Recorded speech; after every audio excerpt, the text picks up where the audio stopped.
meet a lot of people in this world who have gifts such as Susan, and what I love so much about Susan's journey is that, she didn't come out of the gate hoping to be famous or have a book or a TV show or any of that stuff. It was all just about helping, healing, communicating.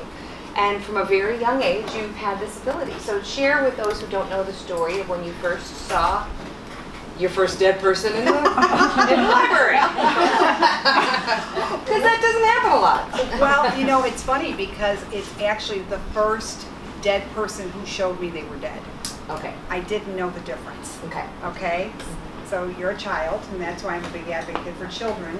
Please believe the children when they say, I saw someone, Grandpa Gus I was playing with, and this child never met Grandpa Gus in this lifetime. So, my grandfather died when I was 6 years old, and I tell the story a lot. I was 6, I had a brother who was 5, and another brother 4. My mother did not believe she wanted to take us to the Weigel funeral. She just did not feel comfortable. She didn't want her kids seeing that. So we were the only grandchildren that ever went. All the other grandchildren got to go. So after it was all over with, my mother was on top of a chair in front of a cabinet, and she had this envelope looking at something. And I said, what are you looking at, Mom? She goes, oh, they're not for your eyes to see. She goes to me like that. And I'm just kind of looking at her, and she got a phone call. She comes down the chair, and she, what do you think a 6-year-old kid's going to do? Look at her. So I'm on the chair, and I was always this real small, short kid. So I even had to climb on the shelves. And I found this envelope, and there were pictures of my dead grandfather in the casket. But he looked the most serene. When they say he looked like he was sleeping, he really did. And he had these, beautiful flowers, and he had that beautiful blue suit, and he was lying peacefully like this. And I thought to myself, that's so weird. Why is he here when he's here?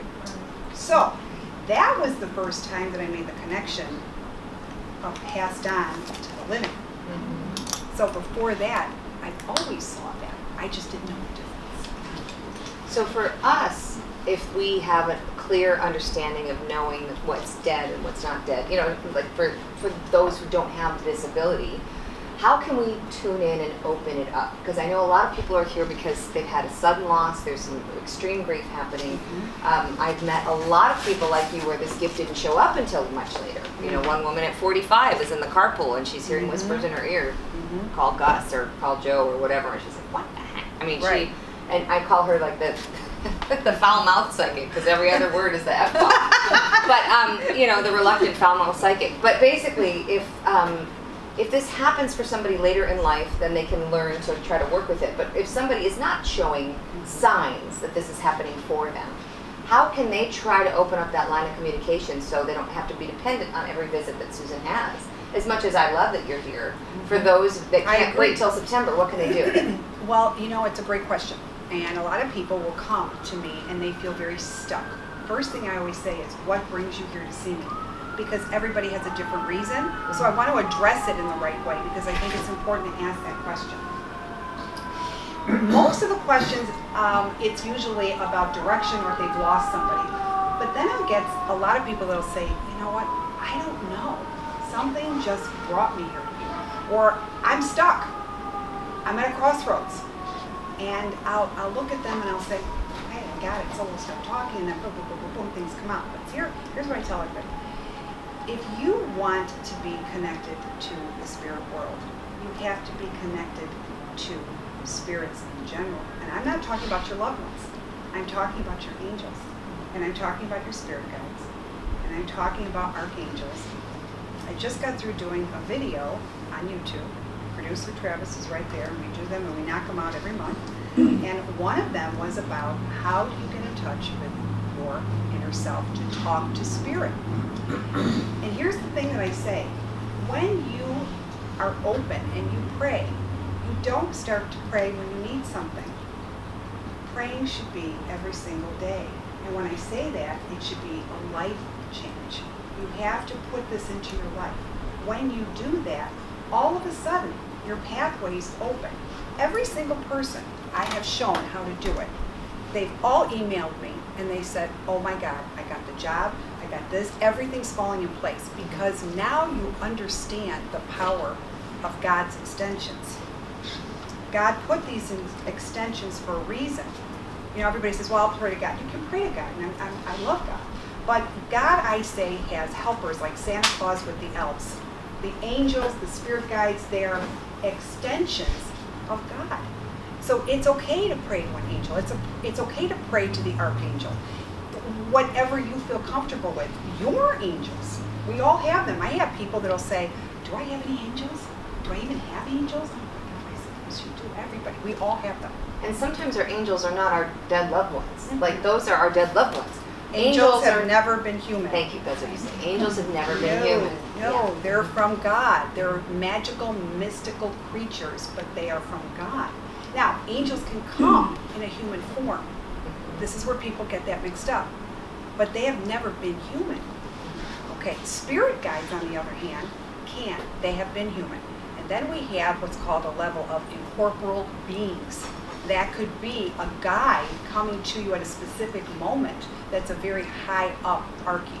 You hear like for a reason, a season, or a lifetime. So these things will come in when you're at a critical change, or something's going on, to try to help you feel hopeful, not feel hopeless. And the other thing too, because I spent, I think, about 5 years feeling really in grief. I watched 3 people take their last breath in a 5-year period, right? So both of my in-laws and my father, three, of our 4 parents died in 5 years. And that was horrible. It was a horrible stretch. But then your grief is only as deep as your love, okay? So if you're stuck in some grief, it's because you had some serious love, okay? So honor that love, right? When you feel that pain, then say thank you for the love, okay? So then you're shifting the energy from I'm mad, I'm pissed, I don't know why a lot of times I would yell at God, like, why did you take my dad? Couldn't you have taken another person? It's terrible. It's terrible. But I would say that. I'd be like, do you know how many other people you could have taken? Yeah. I wouldn't have cared as much, but it's not about us, okay? There's such a big macro picture that our micro pain, so like Susan is saying, it has to become habit. To the point like you're brushing your teeth. And so I tell people, if you do stuff, and here's science, guys, if you do something 7 times in a row, 10 times in a row, by 20, it becomes habit. By 40, it's ingrained in your pathways. Why do you think rehab is 40 days? It's new neurons are formed. So what I tell people is put a note when you're brushing your teeth. We all have that habit, right? We all do that. So while you're brushing your teeth, say your affirmations, say your prayers, say your gratitude, whatever it is. My son and I say 3 things we're grateful for every night before bed. That's our version of prayers. So you can shift the tide with that energy by making it a habit. Do it where, like if it's when you get in your car. You got to use the key to start the car, so say them there. But just start putting it in your daily routine, and then it will become everything. I agree. Right? I so agree. Another thing I want to say, though, and I come into this with a lot of people, they can't get over a passing. What do you do about that? Right. Okay. 9 out of 10 times, it's the person who has taken care of that person. Now, I'm going to tell you why. Because they suffer from traumatic stress disorder after the passing. So when it's all said and done, now you have to deal with what you had to deal with. It's like when you have your mother, your father, your loved one, whatever it is, and you're taking care of them, you're too busy, even though you know they're going to die, and you're trying to make it so comfortable for them. But after a while, you become like a robot. And it doesn't sink in until later. Okay, so now the person that you love has gone, and it's passed, and it's about 6 months, it's about a year, and you still can't get through it. It's deeper than that. It's more than you just missing them. You're still at that day, at that time, what you were doing. So you haven't made the separation. All you keep focusing on is that. So that's what's keeping you from moving forward. So there is post-traumatic stress disorder that comes with the effect of the passing. And if you don't get any help for that, then you won't get past the passing. You'll have to get help one way or the other. Right. And I don't care who you talk to. I have people that go to a pastor or a rabbi, and that's what it is, or go to church, fine. I have people that go to grief counselors. I have people that just have a great friend and they talk. And then they'll come to a psychic medium. Now, ironically, it's very interesting because when you're in my office, that's why I'm big on private sessions. My really am. I'm not out to prove to the world that I can read your mother or your father. I don't need to prove it. I've done it too many times. And people that know me have seen it. But my point is, when I'm alone with you, you'd be surprised of the messages that come through. And you're going to really see the clarity that comes through. I had a woman that wanted to see me, and she wanted to know how to get closer to spirit. Ironically, her mother came through, and I said, you did not have a good relationship with your mother. And she looked at me. She was very refined. Okay, she said to me, wouldn't admit it, but it doesn't matter, because I'm seeing it. Yeah. And I'm hearing her, and I'm seeing her mother. Right. And she said, my daughter was an empath, and I used to tell her to suck it up, and I never believed her. And this child, who grew up to be an adult, was literally on her own emotionally. Her mother was coming through to apologize. So, this woman, now, and I say this all the time, when the spirit crosses over, there is no longer ego. They become the people we always hoped that maybe they were here. Okay. Right. So now they've been, touched by the light and with universe. And they see their life play out like a movie, like literally, and they see how they affected every choice, Oh, yeah. And they're not judging it. It's more like, I always say, it's like watching a football game when you don't care about the teams. You're like, oh, look who's running down the field. That's how they observe, right? It goes one step further. Okay, tell me. Well, when you're on the other side, you actually experience every pain you caused somebody else to experience what you gave them. Right. And you actually experience every joy that you gave someone. It's very true. Right. Now, it's not to punish you. Right. It is not to punish you. It's to really, to make you understand what that poor soul went through because of you, good or bad.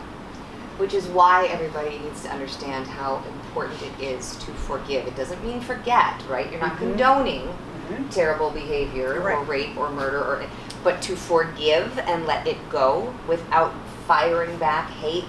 Because the hate that you fire back, even if you think it's justified, is something you're going to have to watch in your life review and feel in your life review. So true. And you become a prisoner. Right. And so then what happened that person did to you, now you're becoming a person that's chained. And you can't get ahead. So what you had to learn from this incident went as a waste in this lifetime because you didn't focus it in where you needed to focus, if that makes any sense. Okay? I have a lot of bad things that happen to good people every single day. Right. Every single day. It It's happens. not personal. It's not that God hates you. It's No. not about you. We get so No. narcissistic. No. We've traveled many times, everybody. We've all had more than one lifetime, I believe. We get recycled a lot to learn a lot of Absolutely. different lessons. And maybe sometimes you're supposed to be in this position because you're supposed to learn the empathy that you didn't show in another lifetime. We don't know. It's so much bigger than us. But everything you do is a consequence to everybody else because whatever action you're doing, somebody else is benefiting or not benefiting because of it, but it's needed. Right. It's needed. Right. There's a reason, let me tell you. I don't remember if I told the story last time, but I was at Starbucks and this gentleman had spilled, he was a homeless man in a wheelchair, and he had actually a McDonald's coffee in the Starbucks, but they let him be in there because it was 17 degrees outside, right? He spilled his coffee and then he couldn't, it was everywhere, it just went everywhere, and he couldn't move and he couldn't clean it up. Now imagine a full rush hour line of Starbucks people and not one person moved to help. And I was like, I was judging that line so completely, the daggers I was throwing at him, I was like, asshole, asshole, asshole. And I went over and I was trying to help. I was like, well, good grief. And I went to the barista and I said, can we refill his coffee? She was like, she refilled the coffee and I finished and I helped kind of clean him up a little bit, and then I went back into line and I was telling the story to a preacher friend of mine who said, how do you know God didn't tell all those people to stand back so you could have that gift of service? I was like, dang, you're good. Wow. So that's what we have to think of. How do you know that person doesn't cut you off in traffic to try to teach you patience? Oh, all the time. Or delay your flight so that you can trust that you're supposed to be there talking to that person that you never thought you would be talking to because your flight was delayed. It is all part of a bigger picture. If we get out of the complaint mode and into the gratitude and grace mode. And it's hard though when you have loss and when you experience really tragic things going on. Like you say, that you see bad things happening to good people all the time. All the time. All the time. And so I interviewed a gentleman, John Kralik. He was a judge, and he wrote this great book called 365 Thank Yous. And he was like hiking in the LA mountains, and he was literally, all of his complaints were going through his head. This person owes me money, my ex-wife sucks, my kid's not talking to me. You know, like it was like everything's wrong back to you. And so then he's an atheist and he didn't believe in anything spiritual, and he heard clairaudiently, loud and clear, until you're grateful for the things you have, you will never get the things you want. It's true. And he was like, what? You know, that's great. So he decided to write a thank you note every day for a year to somebody in his life, and just pen, paper, the whole thing. And 30 days in, like everything started changing. People were paying him that owed him from months ago. His ex-wife started being nice. His kid wanted to hang out with him. They made birthday plans. All these things changed because of that shift. But all those people played the role of being the assholes. Pardon my French. Right. Okay, to Right. get him to a place like he's on a cliff, he's either going to really get frustrated and maybe take something away and learn from it to change, or he's not. Right. Think about it. So Right. all those roles are, even the bad people, Serve a purpose. Yeah, but the bad ones we need. Right. Okay. I always tell you about a client that I had who was raped. Mm-hmm. And I remember when she came to see me, and I came out to tell her that she was raped. Right. That I saw her being raped. And she finally admitted it. It was a very emotional thing for her. It was horrible. And I turned around and she says, how am I going to get past it? And I said, you know, by what you're going to teach others because of it. And she goes, oh, and she's crying, and she goes, oh, I can't, I said, you'll remember me, but I'm telling you, you're going to reshift it. A year and a half later, I got an email from her. She's a grief counselor for rape victim unit for police. And she just said, I never thought that I could turn it around. And I said, I never wish any harm on anybody. You don't, and nobody really does. But look at something that great that turned out of this because of it. Mm-hmm. You can be lost for a long time, but being lost is necessary. Because here's why. You have to reach a point that you can be so disgusted, and maybe the degree has to be so bad for you to snap up and wake up. I can always tell who has high degrees of pain, high thresholds of pain. I had 2 twin sisters that came and see me, okay?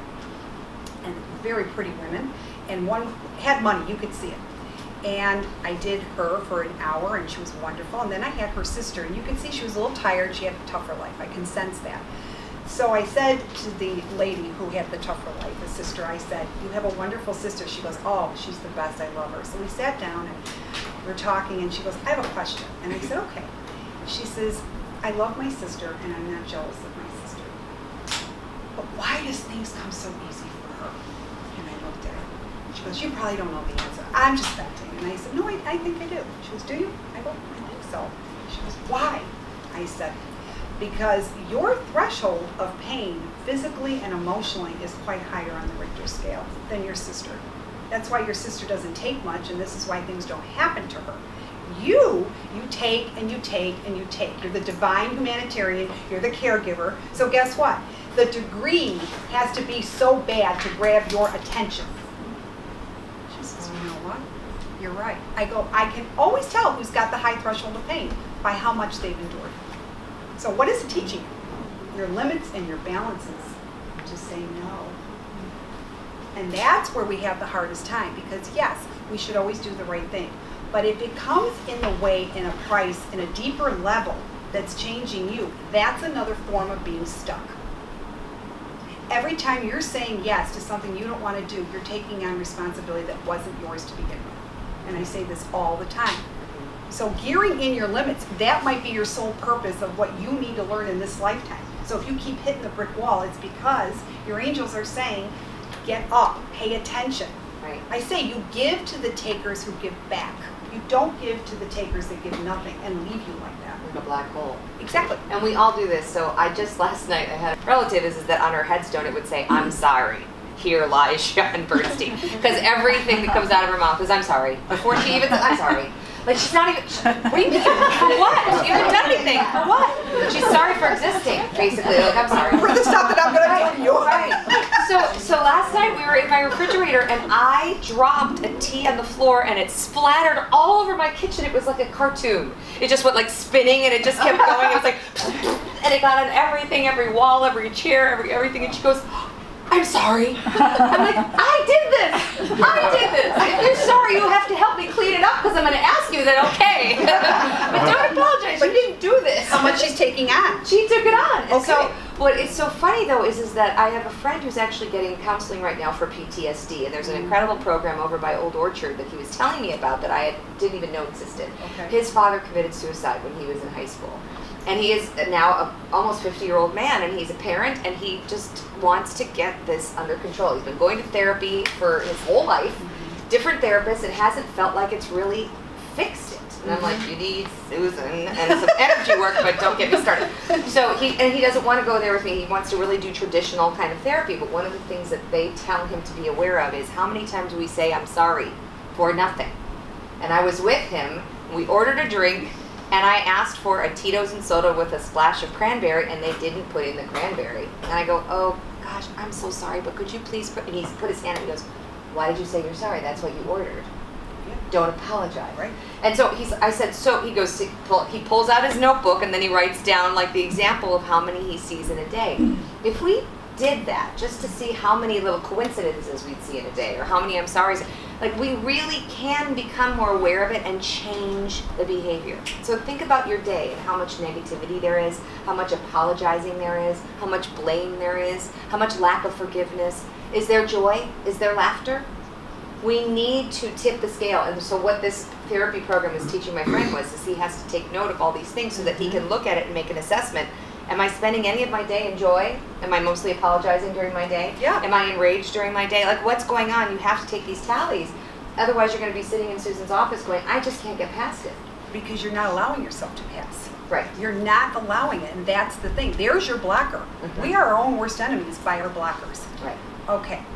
And when you're, and a lot too has to do with how you were raised. I'm sorry, I do go to that a lot because a lot of times it's what parents kind of put into us. Mm-hmm. And It's programming. It really is programming. Yes, Yeah. yes it is. Mm-hmm. Sometimes parents have their fears and they try so hard, incredibly, and they're so incredibly hard with their kids for their fear.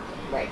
Think of the damage that's being done, that this child didn't come into this world with this fear. That's your fear. Right. Right. Well, Yeah. there's a lot to be said about that. Mm-hmm. But here's what I always say. If you want your world to open up, you have a team up there. And I bring everybody to the table. And I start my day with this. And then you're going to start seeing how much you understand because of it. Because they're actually coming through. And they all have their different jobs up there. So you are bringing all of them into your realm, but they're helping you. And all of a sudden now you're shifting the dynamics to what is falling in place for you versus out of place for you. Right. It's, That's huge. It's very huge. And that falling into place for you. So once you start acknowledging them, it's like you're putting a flare up to our angels and guides that you're tuned in. Okay. That's so what they've been waiting for. They have been waiting. They're like, oh my God, Weigel's turned on. Quick, go, send another heart-shaped piece of poop. I'm like, okay. So it's like I see heart-shaped things everywhere, including bird poop and dog poop. I mean, it's just gotten comical. So, but it's everywhere. I see heart shapes, everything, because I basically acknowledge them when I see them. I go, thank you, thank you, thank you. And at first it was cardinals. Cardinals was my dad. My dad was a cardinal. And our loved ones do show up as like wildlife, whether it's birds, hawks, nature, it could be butterflies, dragonflies, right, deer. What are some other ways that our loved ones show up? The song on the radio that was their favorite song? A song on the radio, but scents. Oh, smells. Think about, I had a woman and she's showing me Chanel No. 5. And I said, Chanel No. 5. I know that perfume. My mother used to wear it all the time. I said, your mother, Chanel No. 5. She goes, oh my God. She goes, what are you saying? I don't smell anything. I do, because she wants me to tell you it's Chanel No. 5. Right. So she's coming. So when you smell something, for instance, if you just started to smell something in this room, there is no reason for you to smell it. That's a sign. Right. And then some people will say to me, well, what is it? What's the sign? That they're Am I not supposed to go to work? Am I supposed to take the job? Am I going to find the guy? They want. And I said, no, the sign is that they're with you. They're on your shoulder. They're sending you a loving wink. It means that they're with you. They're trying. They're trying to talk to you. Here's the thing, too. When your loved ones pass, you want and you expect them to show you the sign that you want to see. Right. Right? Oh, yeah. Oh, no. It's a whole new agenda up there. They're going to send you what they want to send you. And that's another way for them to get you out of your comfort zone. It's not what you want to see, it's what they want to see. And just like when you come to see, I don't mean to right, say, oh, yeah. but when you come, you know, you're going to hear the messages that you are meant to hear, Right. not what you want to hear. Or from the relative you think you want to hear from. That's the other thing. I remember in Stay Tuned, my first book, I went all over the country wanting to get messages from my dad. I go to Lilydale, New York, which is a community in upstate New York with all psychics, mediums, and healers. And the only person that comes through is my dead mother-in-law. I'm like, really? Again? Like, she was just like, everywhere I went, she was like, and she didn't believe in any of this stuff, right? She does now. And now she does. She does now. And so that was so funny. It was literally like I was the messenger because my husband at the time's family was not into this at all. And I was supposed to deliver all these messages because they were never going to get their butts to Lilydale. I had to do it. And so I was the messenger. They knew I'd be doing this for, I guess, many years to come. So there was time for my dad to show up later. So and that's the thing. You might be a messenger for somebody, right? You might be a messenger for someone today. And today, when we do the Q&A portion with Susan, you know, like she said, she's not going to stand up and see which dead people come to her and then you know, blab it out. That's not her style. When she connects into your energy, if you ask a question or whatever, and you guys start to exchange, that's when stuff gets downloaded. And it might not be the person you wanted to hear from. It might be, you know, somebody who needs to apologize for something that they did Thanksgiving, you know, 1987. We don't know. But that's not her job to figure it out. She becomes the vehicle to help you guys get through healing. So it might not be, we might block a message just because we have our tunnel vision about the way it's supposed to be, right? Very true. Yeah. I really, and you know, people make it harder than what it is. We complicate things by overthinking it, of how we think it should be, and stop dissecting it. Sometimes we will just get a message. Well, what does it mean? Just sit tight and do nothing. Wait for the next clue. I always say, universe is like scavenger. If you believe and you have faith in them, they're going to give you the next clue. And pretty soon you're going to have your canvas of a puzzle, and it's all going to make sense. So it doesn't mean that you have to know the answer to one clue that you got. It doesn't mean that. It's okay. Just sit tight and trust in it, and you're going to be surprised at what else comes through. And then you're going to have a bigger picture now. Oh, okay, I get it. Oh, I know what I'm supposed to do. Maybe I shouldn't take that job. Maybe I shouldn't move. Maybe I shouldn't put my house for sale. Okay, so it's really True. It's very different. It is, and also, so let's talk about houses. So I recently moved, and the energy is very different in the place where I am now. And Susan is big on clearing energy and saging and Palo Santo and all that. Raise your hand if you practice any of those. Okay. Good for you. Sage or Palo Santo. All right, you guys need to make this a practice. Yeah. There's sprays, like there's a room spray here. You got to spray your house. You got to spray your car. If you Inside have the car. The inside of your car. If you have a real crabby person, I mean, you got to get that stuff going to town. You know. Can you imagine how much I bring after a day of sessions? They're all in the car. Yeah. So that's the thing. I remember I went out to see Susan at her office, and I get there, she's like, stand up. I'm like, what? She's like, I gotta sage you. And she didn't know I had gone to lunch with a really crabby person, and she could feel it. She was like, hold on. And she does the whole thing. And I'm just standing there, I'm like, okay, am I all right? And then she saged me down before we could start our conversation. Right, I remember that. I wish we could do this with everybody at Christmas, but we just can't. So what we do is we do it when they leave. We have to sage your space. Right, sage in the stuffing, that's right, exactly. Then they eat it and maybe it'll help. But truly, burning sage in a space, cracking a window, Oh, yeah. cracking a window to let them go, let them can. out. Yeah, you can. Yeah, and here's the thing. Some people say when they sage, they're like, let me clear all the negative. Like, don't talk about negative. Talk about bringing in the light. I say, bring in the light. Travis is laughing because we did a YouTube today on it. Oh, tell me. So what'd you say? Well, we do a lot, we covered a lot about negative. Yeah. How do we bring in the positive? Right. And how about focusing in on that positive? So here are some of the strategies to that. Okay, go. Okay? Yeah. So when you do that, it's basically, who are you surrounding yourself with? Okay. Now I know sometimes it's better, easier said than done. Okay? I get that. You may have a toxic mother. What are you going to do? Throw her away? You can't. She's your mother. I get it. Believe me. Boundaries. Oh. But here's the thing. Okay, say you have to be every day with your mother for whatever reason it is. Condition yourself to feel sorry for her, to pity her, because now they don't have the control and the power over you.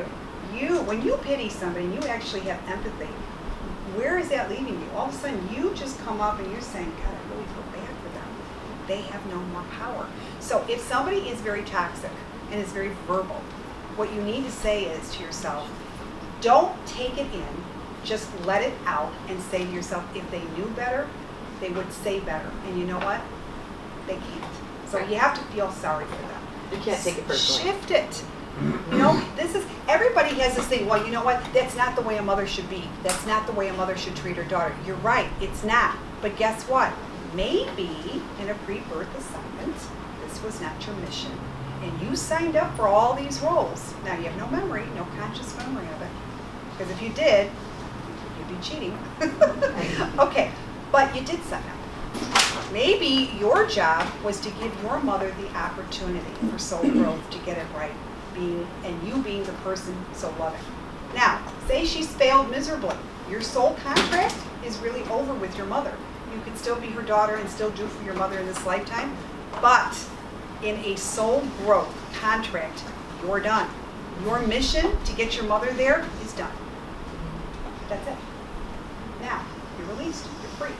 By how you are internalizing this, if that makes any sense. And if there's somebody that's wronging you okay? repeatedly, that makes a lot of sense. Okay. Chances are the roles have been reversed, guys. I'm just going to put that out there. Like if you have a really crazy dynamic with a certain family member and it's like, why is this keep showing up, keep showing up, keep showing up? It's because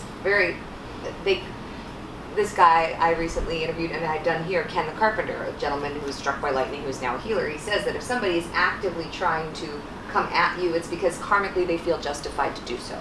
So the roles have been reversed. So if somebody's ripping you off, it's because you ripped them off. If someone's cheating on their spouse, it's because you cheated on their, whatever it is, it's been done before. Maybe not in this lifetime, but the dance energetically has been done. So the healing has to happen to stop the cycle.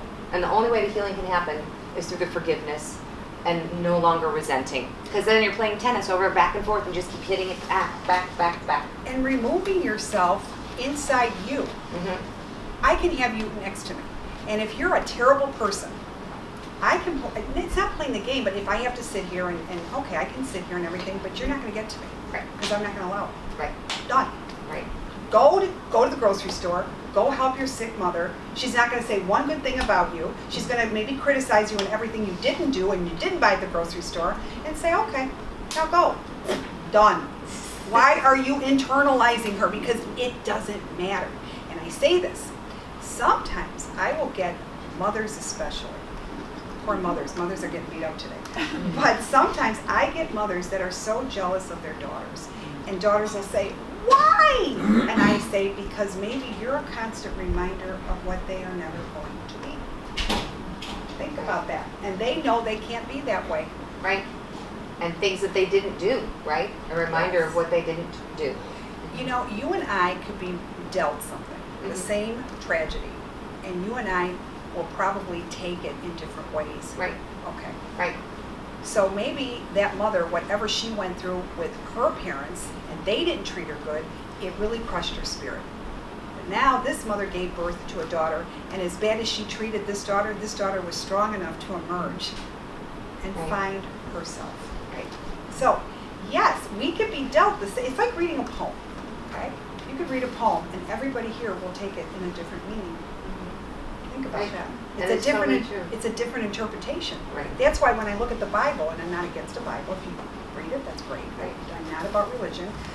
But think about how many thousands of years ago that it was written by thousands of male chauvinistic men. So think about the messages they're putting. That's why I say God really truly gets a bad rap. Right. It was a PR game, and they chiseled it onto templates, and there was no recording, and it was story after story after story being passed down through, generations after generations after generations. Now, in this day and age, we have so much evidence that people like Susan are communicating with the other side. We have, electric frequency, whatever, all these things, right? There are so much physical evidence, audio evidence, and visual evidence, and yet people still go, I don't think I buy it. Listen, I had a home that I did in Darien, and this was a murder-suicide. It was a very, very tragic story. Oh, God. Oh, yeah, and it was a father, wife, and 2 daughters. And they invited me to come. Now Chicago Paranormal they're Chicago police officers and firefighters, okay? And they formed this. It's incredible. I love them. They're like the Ghostbusters. You gotta get, you're gonna meet with Dave? Yeah, well, I don't have a podcast right now. If anybody's wondering, the podcast is on hiatus. He's gonna be on your show. Yeah. And you're gonna have fun with him. I can't wait. Yeah. The story's alone with this guy. But he's got about $200,000 in this big truck of his. I mean, the equipment alone that he has. Now, they invited me to go to this home, and they didn't tell me anything. And I remember driving in the truck with my husband, because he has a truck, and I said, would you go with me? And he goes, why? And I said, oh, come on. I said, why don't you go with me? In truth, I really didn't want to drive. So I was hoping he was going to say he'd take me. He did. So as we're driving to this place in Darien, it's, I guess, Darien Downers Grove, I see wires coming at me in my husband's truck, and I mean a lot of wires. And I said, wow, a lot of wires. And he goes, wires? And he's driving. He goes, what are you talking about? I go, I don't know. I see a lot of wires coming from the ceiling. He goes, you do? I said, yeah. He goes, what does that mean? I said, got me. I don't know. So he didn't see them, you saw. Oh, no, he never sees them. Okay, got it. So, poor guy. Yeah. I feel so sorry for him. No. It's not easy. Not easy. And he doesn't like the smell of sage, so there's that. He doesn't. You're right. Yeah. So we go, and Dave's got his equipment there. He's got all his people there. I walk in there, and I'm like, holy cow. The owner or the renter of the house, she says, oh, thank you for coming. I said, so I was just crying. It was sad. I said, okay. I said, you know what? Let's do this. Why don't you just go, take your little boy, and leave, okay? Let me see what I find. And she goes, should we stay? I said, no, I don't really want you to stay. I want you to take your little boy. I want you to go. I go, are you okay with that? She goes, absolutely. I said, okay. So as I'm going into the basement, I see the wife, and I go now back in time, and I see the tragedy. I see her lying there. So now I'm not there today. I'm a year ago when this happened. Okay? So this is how this happens. You know how you kind of see a movie and you're witnessing it, but you're not in the movie, but you're seeing the movie? This is what it's like, okay? So I see all of this, and I go into the kitchen, and I go upstairs, and now I see the father, the husband, however you want to call it. He had a really tough day, and he snapped. Now, he had two daughters. He had one daughter that was just as sweet as could be, and he had another daughter that was the rebel. They started to fight. He started yelling. He's going up the stairs. The other daughter is in her room, just kind of tuning it out. And the other daughter, who's the rebel, closes the door on him, slams it, and locks it. Don't you lock that door on me. And he's going back. I've seen all of this. And all of a sudden, he goes to the kitchen, opens the drawer, gets the gun, and boom, ba-boom, ba-boom. Now the wife is running, grabs her, kills her right on the spot, then done, okay? Whole family murder-suicide, done. Now I see it. Ironically, I said to the police officers, I said, this closet. He goes, what's in the closet? I said, there's somebody that was hiding in the closet. Well, it turned out there was a nephew that was staying with them, and he hid in the closet, and it had sort of like a crawl space in the closet. And that's what saved his life, okay? Otherwise, he would have killed him too. So I'm looking and I'm telling the story of what happened. Now we go into the garage, and he has this garage, and he says to me, do you feel anything? I said, no, I don't even want to see it. So did you put them in the light? No, wait. Okay. Now I go to the workshop. There was like another extension to the garage. I didn't know. I said, would you open this up for me? I said, because I think this man spent a lot of time here. So they did. And I see gazillion wires from the ceiling. So here's my husband telling me, that's what the wires meant. And I'm like, oh, okay. So I'm seeing this. So now the wife, the new woman who's renting the house, she comes in, and I tell her what happened. And a lot of these things were out of the paper. I had no idea who owned the house, where I was going to the last minute. There was no research to the house. And a couple of things that I said, they kept out of the paper. All right, so now she's crying, and she says, what am I going to do? And I says, I'm going to come back, and I'm going to get these poor spirits into the water. So that was a Saturday. I got there on a Tuesday. Now, that Saturday night I go home. Doesn't the wife come to me? Oh, yeah. And she says to me, he wasn't a bad man. He was just pressured. He didn't need to do it. I says, okay.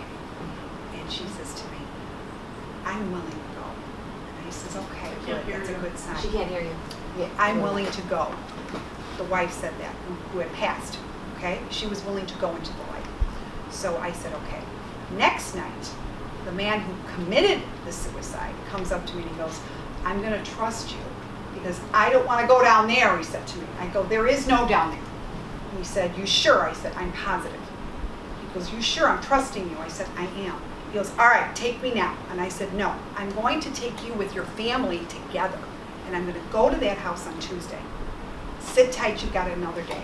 So now I go, and I started to do my thing, and I sat at the stairs, just sitting on the stairs, and I'm doing it. I go into it, and I'm sending them all into the light. It took me about 15 minutes to get them all, because one of the daughters, who was the rebel, who was very stubborn, didn't want to go, trying to get, you can't force this. Mm-hmm. So now I get them into the light, but ironically, when I opened up my eyes, the woman who was the renter of the new house, she's crying, and I said, are you okay? I said, why are you crying? She says, there was this big light around you. And I said, there was? And she says, yeah. It was like a big sun was on you. I go, they crossed over. So now in the big Okay. picture thing, let's think about this. Mhm. This man takes their life and his, and like, how did those daughters sign up for that? Like, this is just, was that a plan, or was that just wrong place, wrong time? Because this is where I get caught up sometimes, that how could that be okay? This you know, It's not okay. I know it's not okay, but I mean, No. how could that be part of like those girls choosing those parents for these lessons? You know, that's where it gets kind of. It gets complicated, Yeah. doesn't it? Mhm. I actually think that every one of us in this room has been murdered in a lifetime, did not live past maybe 10 or 20. We have different roles through hundreds of lifetimes. Right. We've all been the saint and the sinner. Yes, We've the all- abuser, the abusee. Mhm. We've been the male, the female. I see women all the time. I said, my God, you are so male. You have a male spirit. Yeah. Okay, same thing with men. I have husbands and wives that come see me, and I see these gentle men, and I see these tough women. And yes, they have been male and female. That doesn't mean that somebody is gay to say that, because the soul is dual. You're both. Okay, so how does this happen? Basically, you do go through a murder. You do. And you're going to say, well, why? Well, maybe it was just for other people to learn from this. Think about the degrees of how much mental illness is finally coming to play. Right. Why? What are we learning? We have to be more aware of what's really happening. Right. Now, if these murders weren't happening, would we learn? Well, yeah. A lot of these yeah. people are sacrifices for this. So I pitched a beat basically with a publication on mental health and saying the Yes. importance of it.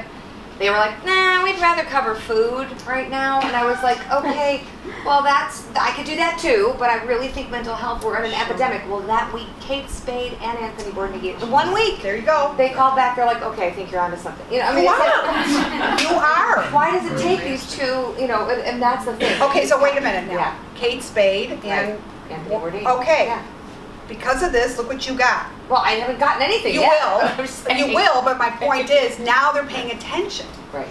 It has, and you're going to say it has to be so bad. We don't live up there with Right. the light. Right. This is school, everybody. Right. This is school. It bothers me when people go, this is hell on earth. Well, maybe it's for you. Right. Maybe that's your concept of it. This is not hell on earth. This Right. is school. When you have learned everything in your soul contract that you've signed up for, then you graduate to a higher power, and it's called a home going. You're going back home. This isn't home. Right. That's home. And that's why so many people are struggling, because it feels so uncomfortable to be away from source, because we are. Yeah, I know. But so we try to reconnect with it. So obviously, guys, go watch Susan's YouTubes, because they're great and they're nuggets. But right now, you can just make a choice every day when you get into your car. I choose to feel the love and light of source, Mhm. or God, or my angels, or whatever you want to use. Put Okay, the insert word here. I choose to feel. Okay, it is a choice whether you feel it or you don't. But you're choosing choose to let it in. Feel. Yes, I choose that. By saying that, you're choosing. You're opening up to it. Right. If you're in complaint all the time and in protest and in negativity, you are literally beating away the light like a whirling dervish. It can't stick if you're going like that. It can't stay. Mhm. So you have to allow the light in. And the way you allow the light in is by getting quiet, by meditation. You know, Carolyn Mace the other night says, I don't meditate. You know, and I'm like, okay, well, you can also see why people have, you know, I don't meditate cancers. either. And you don't meditate. No. Because maybe you guys are always in a state of meditation that the people like us are not in. And we need to get to meditation so that we can get to your frequency. But here's the thing. People think meditation is quiet. Meditation is when you garden. Meditation is when you hear that great music in the radio and it's like exhilarating. You're getting your highest self and you're feeling good again. Right. Meditation is all of things that make you a better person. And that's what's going to ground you. Whatever grounds you is a form of meditation. Perfect. Right? Yes. Okay. Absolutely. All right, well, let's get to the questions. Okay. Is there any questions? Let's just start. You guys, we want to get through as many of you as possible. So